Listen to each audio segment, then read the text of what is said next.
Hotel Bhagyashree आपल्या प्रत्येकाला परिचित असं नाव आज जे महाराष्ट्रभर गाजते आणि हे नाव फक्त मोठं झालं ते म्हणजे त्या नवरा बायकोंनी केलेल्या अपराशा कष्टांमुळं आणि दुसरी गोष्ट म्हणजे त्यांच्या हातच्या चवीमुळं आज संपूर्ण महाराष्ट्र त्या दादांना त्या ताईंना ओळखतो।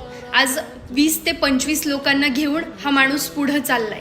गेल्या काहीच दिवसांपूर्वी या दादांनी एक गाडी घेतली आणि आता 2 दिवसांपूर्वी त्यांच्यासोबत जो काही प्रकार घडला, त्यांच्या हॉटेल बरोबर जो काही प्रकार घडला, अत्यंत लाजिरवाणा असा प्रकारे आपला मराठी उद्योजक, आपला एक मराठी माणूस पुढे चाललाय आणि त्याला आपण सपोर्ट केला पाहिजे। हा व्हिडिओ तुम्हाला दिसत असेल तर या व्हिडिओमध्ये दिसतंय काही लोकांनी त्यांच्या हॉटेलवर दगडफेक केली आणि त्यांचे जे हॉटेलचे पोस्टर होते ते फाडले।